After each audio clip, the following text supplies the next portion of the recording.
We are no longer doing YouTube Live. For some reason, YouTube is not streaming very well. So if you are watching this on YouTube, it's because I'm recording it and I'm posting it later in the day, so it's not a live video. If you want to watch it live, go to Jason Harrelson on Facebook and you can see me live and ask me questions. Regardless, this and all other Facts versus Feelings videos will be completely reproduced in our studio at Harrelson Trumpets, and they will be full 4K videos. So those will be released on YouTube later this year. So hopefully that'll help you guys out. And really the live versions of these gives me practice going through the entire topic, getting your feedback, answering your questions. That way I can address more of those when we do the produced version. So today we're looking at mouthpieces and throats, and we're going to talk about measuring mouthpiece throats, understanding what you think you feel and what is actually happening. And we're also going to look at my personal 5mm modular mouthpiece, which has interchangeable throats. And of course that's been my solution to the throat side of things for many years. Is the 5mm modular mouthpiece has a removable throat. We can change the shape and the size anytime we want. We will be demonstrating all of these on a Shulki. This is a B3L, and on a Bach Strad. This is an older Bach Strad, but it still plays just fine. And on the Harrelson Muse trumpet, which is the fully modular Muse trumpet. That's the one where you can change the lead pipe. You can change each segment of the lead pipe, build your own lead pipe. You can change the bell, the tuning slide, the bell crook, the bell choke. All those things are interchangeable. So we're going to look at all three of these horns with these mouthpieces and really just get a feel for what you think happens when you change mouthpiece throats or when you play certain mouthpieces. Then actually we're going to compare them, and then we're going to try a wide range of throats on my 5mm. So I'm not going to play on the 5mm first. I do have the lathe running, so let me just stop that so it doesn't make noise in the background, and we'll get started.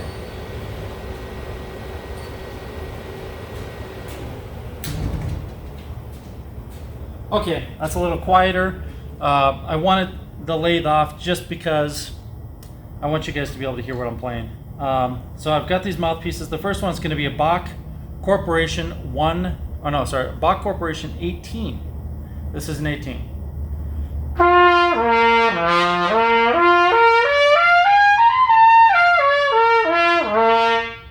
It's very small. I'm going to play that on all three horns.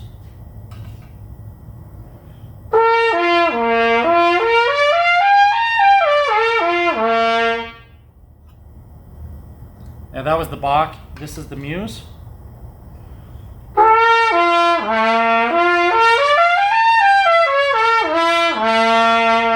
Alright, that was a Bach 18.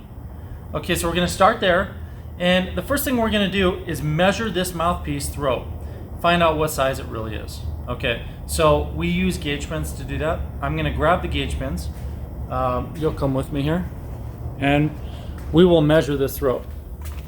So my gauge pins are hiding right down here, and we're going to set them up right here. And I'm going to grab that mouthpiece. Here is the mouthpiece in question. That is Bach 18. And let me get that going here. So what I do is I choose a pin and put it in here and see if it fits. I have a good idea of what it is. So I chose a 142, and a 142 fits. I'm going to go to a 144. 144 does not fit. 143. Oh, it's a 143. It takes a little effort, but it fits. So that is a 143 pin that fits into a Bach 18. All right. So 143 is the throat size. Now, there are other variations in this throat, or in this mouthpiece. It's a small diameter, it's a fairly deep cup. It's an unusual Bach mouthpiece. I'm going to set that aside, but we will remember that was a 143. I'm going to write right on the mouthpiece. 143. Okay. Next mouthpiece. This is a Shulki 15A4A. Okay, play it on all three horns. I'm not going to play a lot because we're just comparing a lot of mouthpieces.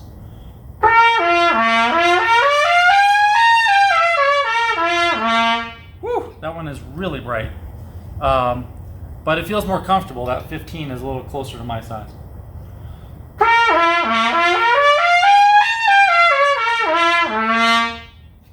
All right, I feel kind of stiff on this mouthpiece. Oh, that was easy. Okay, so the 15A4A, I'm going to measure the throat size on that one. Actually, I'm going to move those gauge pins right here. That way it's quicker and easier for me to do this. All right, so let's try a 143. 143 fits. We'll go to 145. Does not fit. 144 fits. It's a 144. It's almost the same size as the last mouthpiece. 144. So that was a Shulki 15A4A. Next mouthpiece, Vincent Bach, large letters, and it's a 6BM. Okay.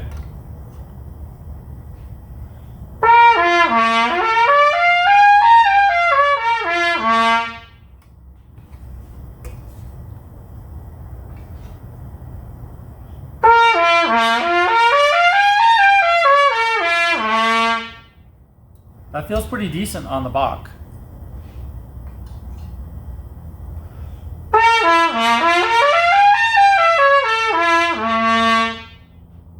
All right, 6BM. Any guesses on the throat size? I'm gonna start with a 143, easily fits. Gonna go up to a 147, doesn't fit. 146, it's a 146. Okay, so we've got some numbers here.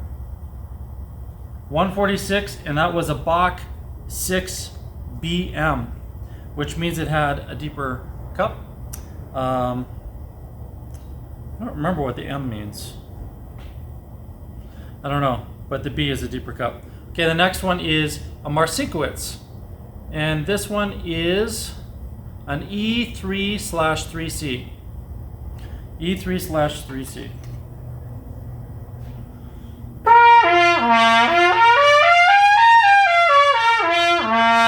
That's probably the best feeling mouthpiece on the Shulki so far. The Shulki feels much more stable.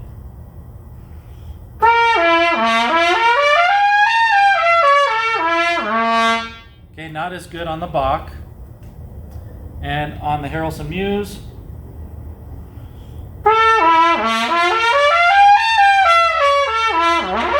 Okay, so that is the Marcinkowitz E3/3C.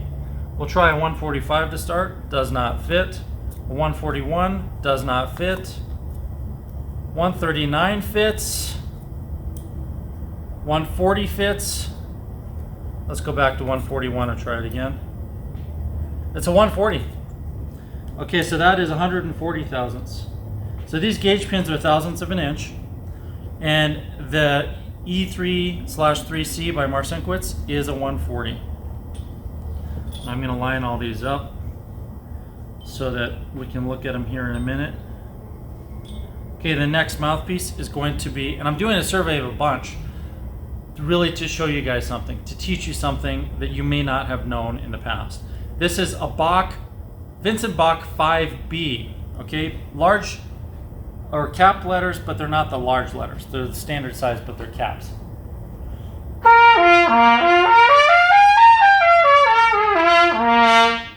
Okay, it feels a little tight on the Shulki, but sounded good.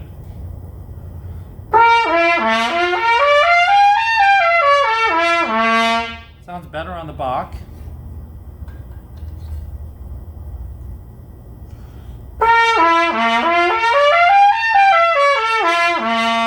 I felt really good. Okay, so that was the 5B. All right. Guesses on the throat size. Can anybody guess? All right, let's see. I'm going to start with a 143. That fits. 144. Okay, 144 fits. 145 does not fit. So it's a 144. All right. 144, and we're going to move on to the next one. This is a Vacchiano, Stork Custom Vacchiano 4D. Okay, let's play it.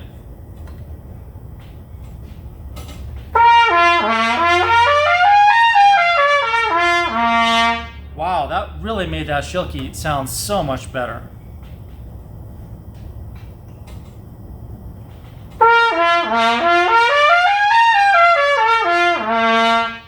Makes the Bach sound really nice too. I like this mouthpiece already.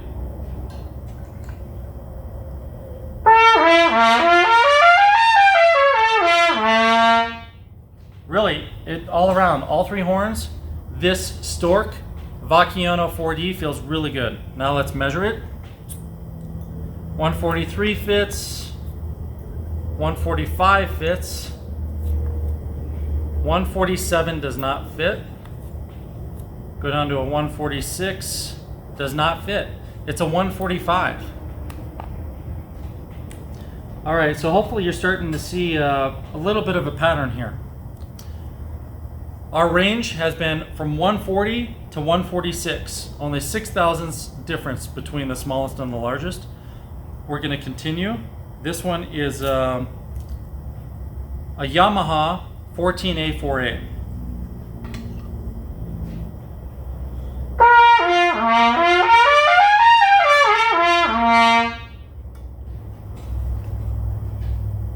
Back to the Bach.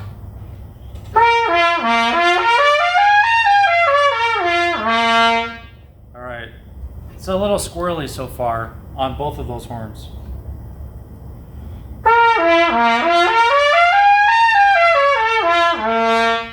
Okay, it's not the best results on all three horns. There's weird stuff going on, but let's measure it. Okay, so I'm going to start with a 140. 140 fits. We'll go to 142. That fits.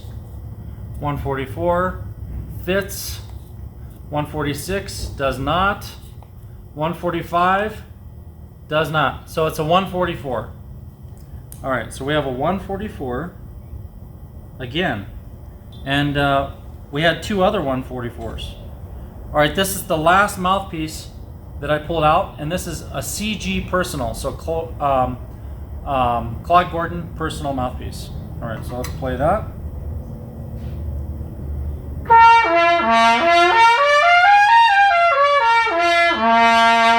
Wow, that gave it a really big, warm sound. It was very different for that Shulky. That Shulky sounds like a completely different horn with this mouthpiece.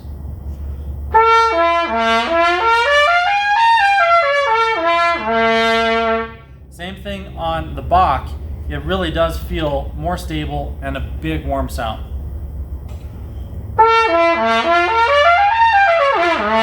Whoa. Yeah, I have much more flexibility on the Muse as well. So that is the CG Personal. Let's measure that one. I'm going to start with 145. Easily fits. Let's go to 150. 150 easily fits. 155. 155 easily fits. 158 fits. 160 does not fit. 159, it's a 159. Let me double check that. Yep, it is a 159. So this one is the outlier. The throat is much bigger than all the others. I'm going to show you on the camera all of these mouthpieces. So I'll have to do that two ways. Let's see. All right, so 140, 146, 143, 144, 144, 145, 144, 159. That's the order that I played them in. And then the Harrelson I haven't played. That's right here. Okay, so what did we learn so far? Well, what I learned was the mouthpiece that actually felt the best and that really locked in all three notes really well was the big one, 159.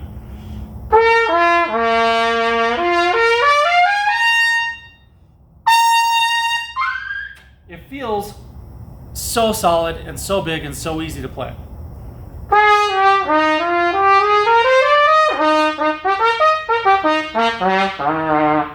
I'm going to play a little bit on each one on that Claude Gordon.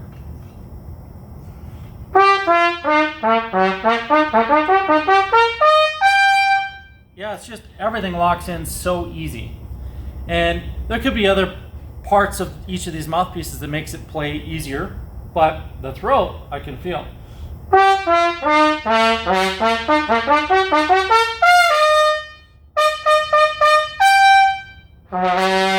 Wow, that is just a really night and day difference between this mouthpiece and all of the others. The other one that I liked quite a bit was the 6BM. Let me find it. 6BM. I want to go back to that one. It's a Bach 6BM.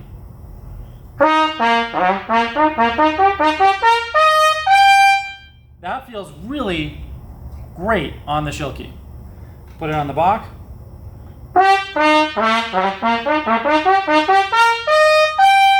Feels good on there. And let's put it in the Muse.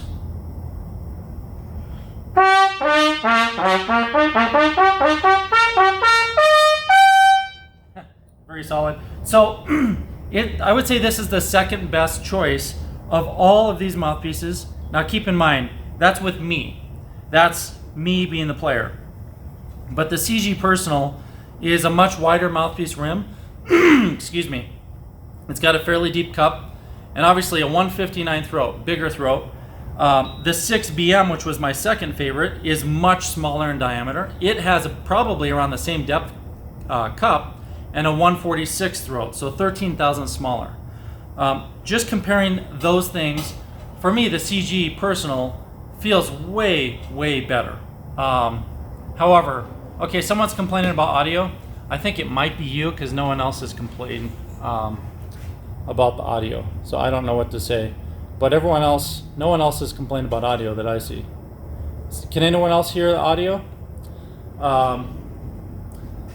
It shows that there's audio, so I don't know what's going on there. But regardless, you can watch this on the YouTube video later today, and the audio for sure will be there. The 146 and the 159 were the two throats that felt the best to me.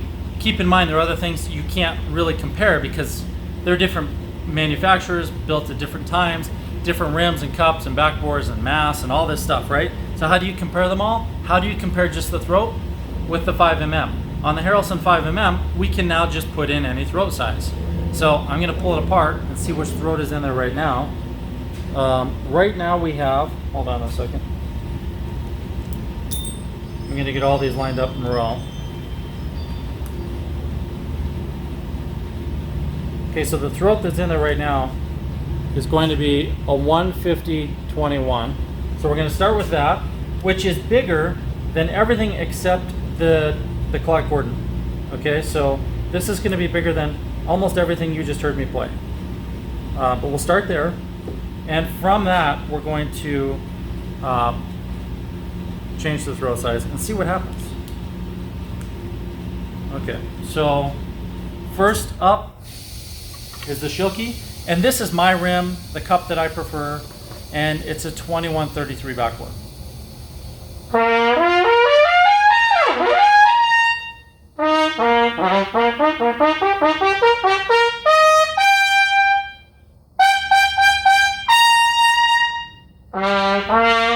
That feels really, really nice.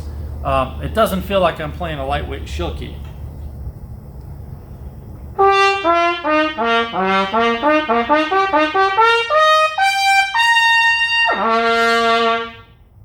Again, feels really nice.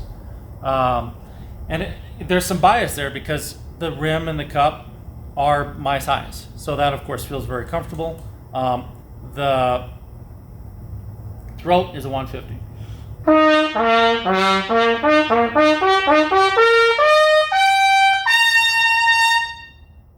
Okay. So we have a 150 throat. Now I'm going to move on to a smaller throat. So in our range of options that we had here, the smallest one we had was a 140. And the 140, if you recall, that throat was on the Marcinkowitz E3 3C. So it's supposed to be like a 3C, I'm assuming. However, 3Cs typically have more like a 144, 145 throat. So that's Marcinkowitz's version of it, but not quite the same. So I'm going to move on to a 140. Where is it? Here we go. Oh no, it's a 145. Sorry, I have a 145. So this is 5 thousandths smaller, and let's just see what happens. Put that together. And this entrance to this throat is slightly different shape as well.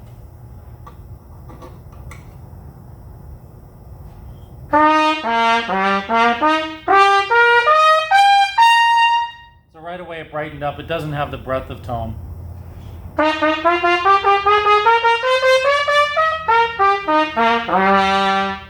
All right, it's much brighter. That's the 145.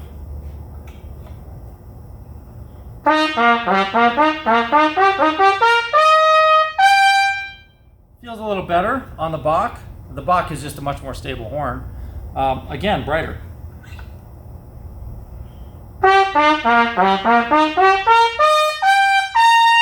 Again, brighter on the Muse. So that's a 145. What's happening?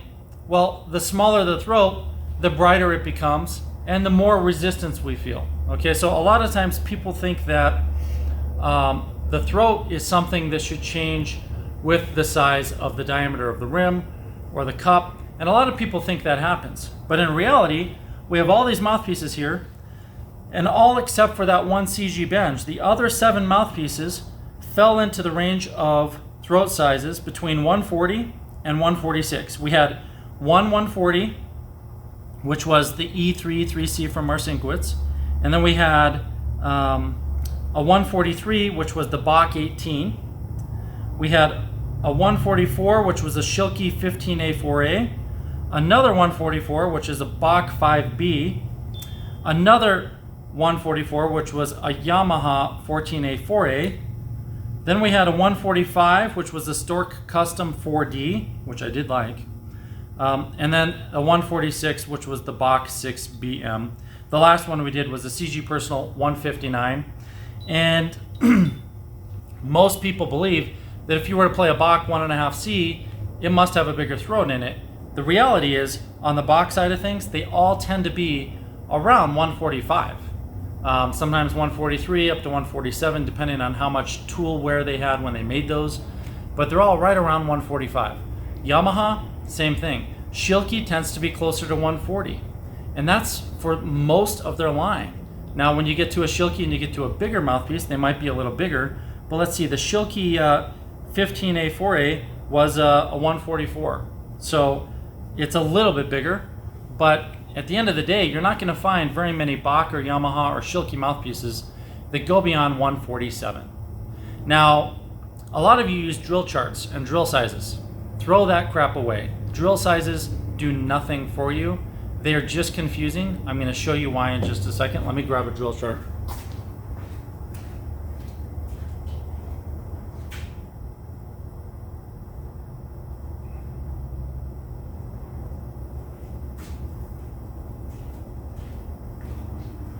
Well, I actually can't grab a drill chart because the only one over here is attached to my machine, but I'll show you the drill chart on the machine.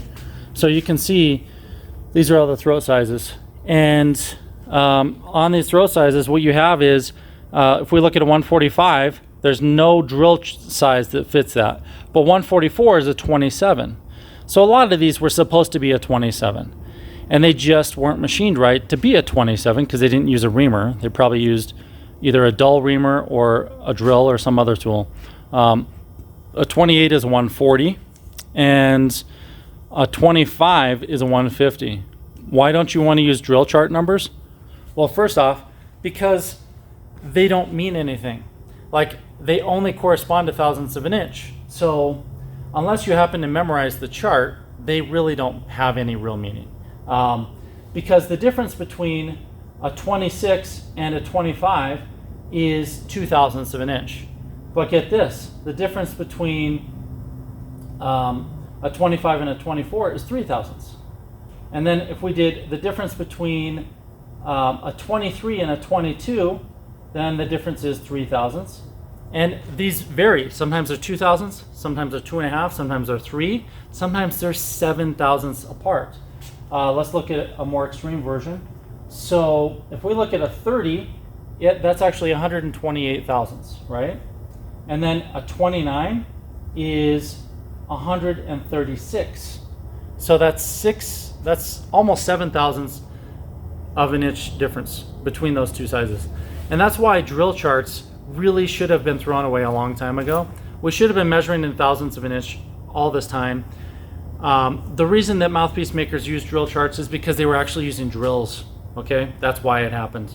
And then it stuck and people said, okay, well, we'll use these. Why are the drills not incrementally the same from one number to the next? Well, that's because when they first created that system, it was far before we actually had the incremental system and the ability to really measure them. So it was people's best guess. It's a very old system from the 1800s. And those numbers actually have been around for way over 100 years. And I just suggest we throw them out. So now what happens if we go to a much bigger throat? A lot of people believe that the throat size is kind of the last thing they should ever think about, if they even think about it at all. And rather they would focus on the rim and the cup and the depth and all these other things, right? Well, you can take a really small rim or a fairly small rim and a relatively shallow cup, which I actually have right here. That's what I was playing on. My rim is actually a 594 rim, okay? So in the scale of things, this rim diameter would be probably like around a 7C size in the way that most companies measure, okay? Very small. And I can play with a very big tone on this, even on those throats I just played. But now I'm gonna move up to an F170. So F is my cup depth, which is shallower than a C depth in Bach. And what I'm gonna do is put this together with a 170 throat and see how it sounds. So let's try that.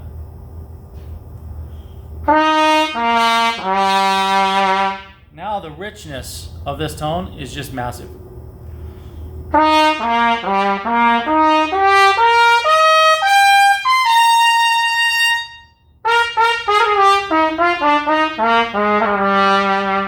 That does not sound like a Shulki anymore. It sounds like a really big orchestral horn.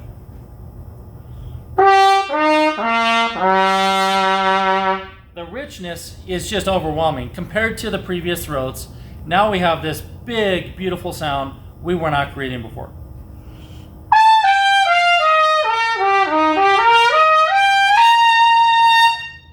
And we'll demonstrate once on the Muse as well.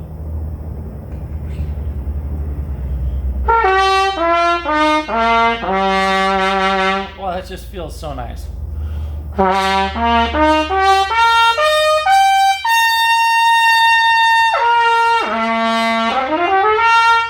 So all I did was change my throat size.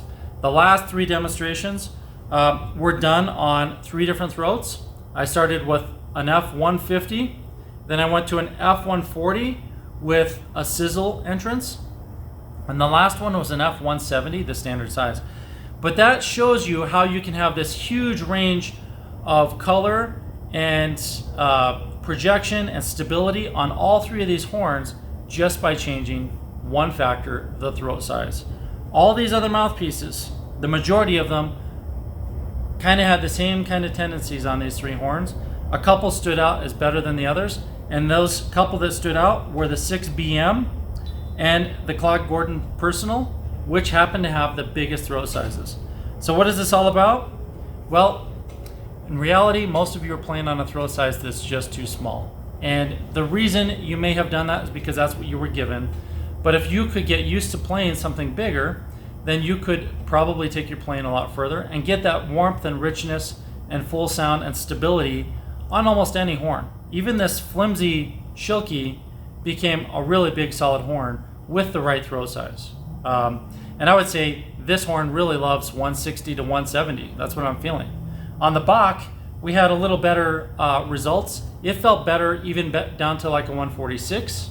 And on the Muse, I really think there was a lot of stability with most of the mouthpieces, but it didn't have the breadth and the warmth and the color as the bigger mouthpieces. So the bigger throats. So hopefully that gives you some insight into throats. One of the factors you probably have not considered that much is the mouthpiece throat.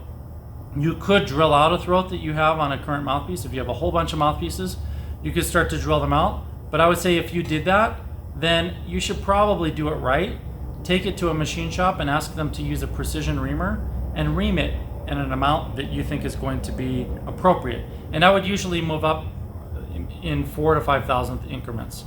Another reason I don't like the drill charts is because a lot of them are 2 to 3 thousandth increments. And in reality, 2 to 3 thousandths doesn't make as big of a difference because the span of what our clients use is all the way from 125 up to, I'm trying to think what the biggest one is we've ever sold. I think the biggest one we've ever sold is like 200. So 125 to 200. So being in that really tight zone of 140 and then going to a 142 or 143 is not much of a change. Really, most of us, the majority of us, could be playing on 150 to 170 all day long. And you're not gonna find that on almost any mouthpieces. The CG Personals, one of the few mouthpieces you're gonna see that, and of course that isn't really even in production anymore, that's an old mouthpiece. So I hope that helped you guys. I hope that it gave you some insight into how mouthpiece throats can change things. I have other videos where I've talked more extensively about mouthpiece throats, and I've done even more extensive demonstrations using like 5 or 10 different throats all on the same mouthpiece. Keep in mind, you could be changing the back bore as well, but what you want to keep the same on your mouthpiece, excuse me, is the rim diameter, the rim shape, and preferably at least a very tight range of cup depth. You shouldn't be changing those things once you find what works for you, unless you have a really good reason. Like if you really want to create a big warm sound, you could start to change the cup depth. But in the Harrelson 5mm, we normally will just change the shape of the cup, and then we start to change the shape of the throat, the size of the throat, and the back bore. So your rim and your cup depth should pretty much stay the same on all of the instruments you play. If you're playing piccolo, all the way down to the B-flat trumpet and everything in between, those two factors should stay the same.